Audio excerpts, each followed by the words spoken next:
Okay, let's see how an individual teacher can use PTC Fast to help parents to sign up for appointments. This is very easy.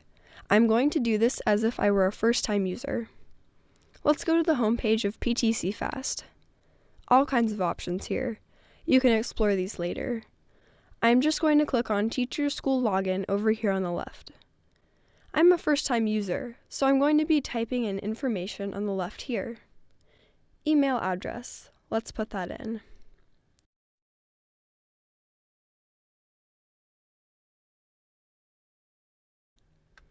And I'll type that in again here in the conform box.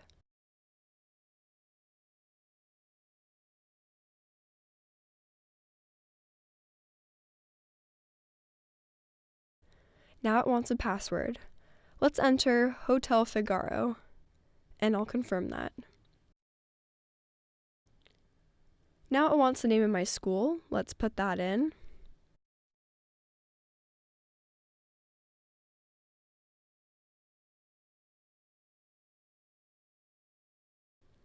Let's put in the city.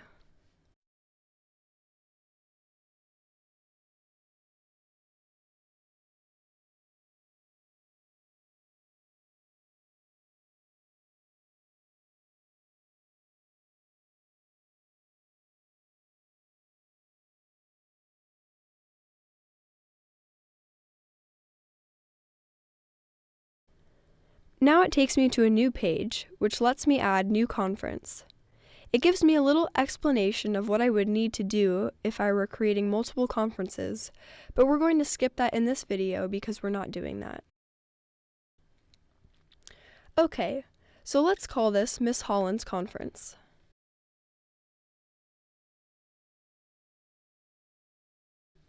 I'll say that it's 7th graders. This is used in 1 or 2 places in the system. If you had multiple conferences, it would actually sort them by grade for parent displays, but that isn't going to matter here. So now I click here to enter my choices. Now I'm at a screen that says Edit, Create First Time Block. A time block is just a set of back-to-back appointment times.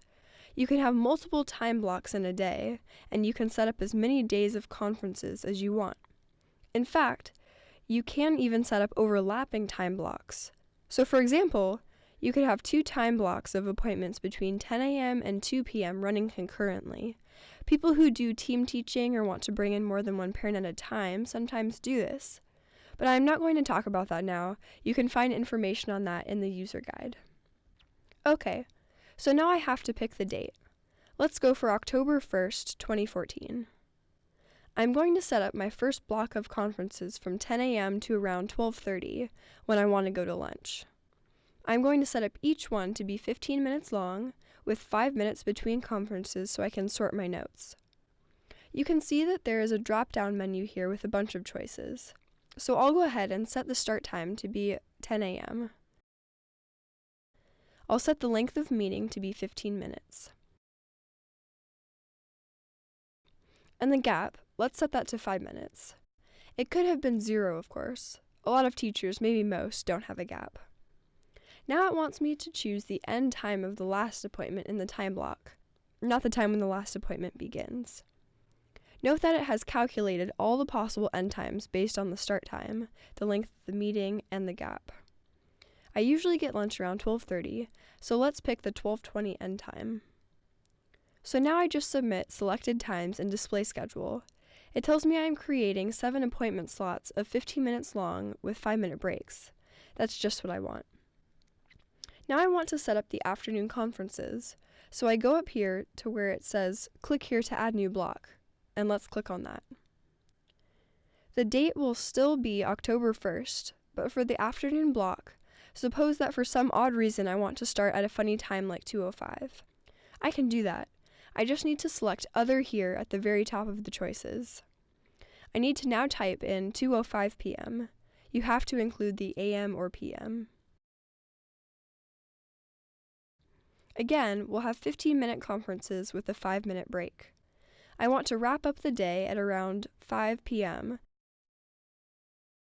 So let's go ahead and pick 5 p.m. Here I am going to submit these choices and we'll let it show me the schedule. Now if I scroll up and down here, I can see that it's got both blocks all set up. So now let's set up the next day, October 2nd. Here I'm going to show you a different way to create lunch breaks.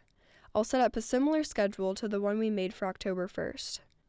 Again, I'm going to pick a start time of 10 a.m., a length of meeting of 15 minutes, and a 5-minute gap. But this time, I'm going to make one big time block running clear through 5 p.m. So now let's submit that and it'll display the schedule. You can see that I now have continuous appointment times, but no break time for lunch. But by clicking on these break boxes, I can give myself a lunch break from 12 to 1. So this is a second way to set aside a lunch break. Either way is fine. By the way, parents aren't going to see the word break here. They're just going to have no option to sign up for any of those appointment times. And we can see that's what's going to happen, because there is another way to view the schedule. I can view the schedule as parents see it. A common question we get from schools is, when parents sign up, will they see the names of the other parents on the schedule? The answer is no. Appointments that are taken will simply say taken. Okay, my 2 days of time blocks looks good to me, so I'll click on Done with Times. Now I'm on the Notice Settings page. There are just 2 choices here and a lot of explanation. The bottom line is that parent code option on the right is a little more work for you and provides a little bit more security against possible student pranks. What it does is it sets the system up to have a different sign-in code for every parent. And then you need to enter a list of the students into the system, and then you need to distribute each code to the right parent. About 99% of our schools do not use this option. They just use the simple no-code option. This avoids needing to assign each parent a separate code. It's your choice. Now I am on the email screen. All of these questions are simply adding details for what kind of information will go in the emails that the system sends to parents. It's already got my conference name filled in.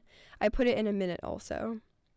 This conference name will be displayed all over the place, in emails, on the screen when they are selecting their appointment times, so you want to pick a conference name that makes sense. Even though you entered it at the beginning, you could change it here if you wanted to. Now it wants to know where the conference is. This way the parents get told exactly where to go.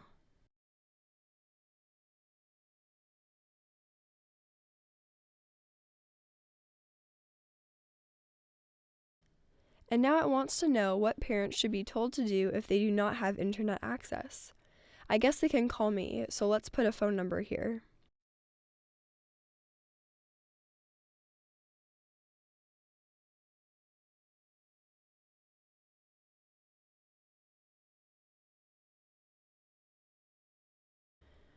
And here it wants to know if I have any final sentence to add to the letter. Let's put in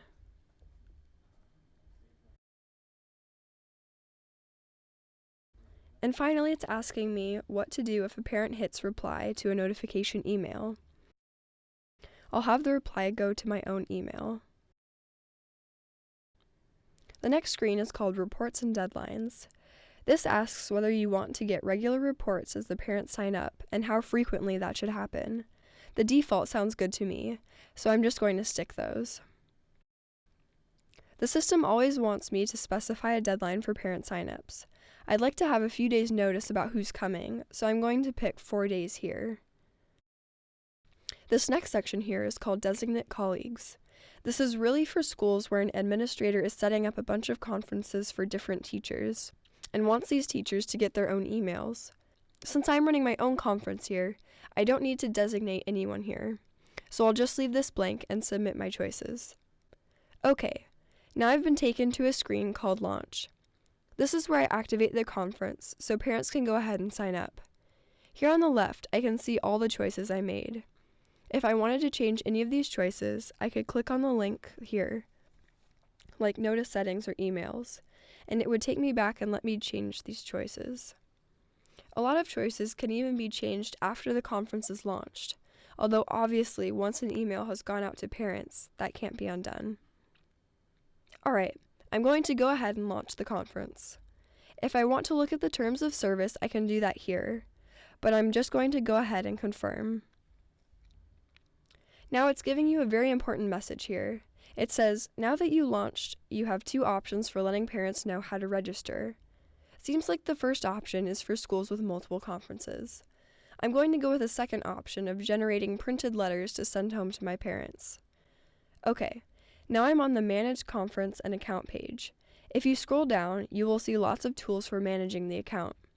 This part here will give some reports on the sign-up process. Here I could create an additional conference if I needed to do that. But what I need to do next is to get these letters that I am going to send to the parents. So up near the top, there's a link called View Print the Letters that you will hand out. I'm going to click on that. Now it is telling me that I can see the letters and copy and paste them. This would be good for me if I had email contact with my parents. I could just view the letter, copy it, and paste it into a mass emailing to my parents. But since I'm going to print out the letters and send them home by backpack mail, I am going to use this download a PDF tool here. Here we go. I see the PDF. So there's the link that parents will type into their browser to go and sign up for my appointments. And there is the entry code they will use. This all looks good.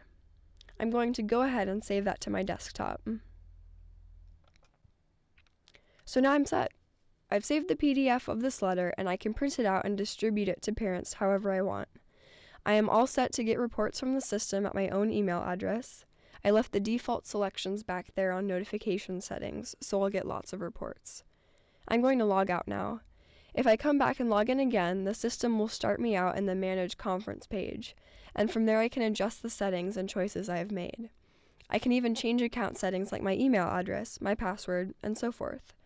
That's about it. The scheduling process is underway.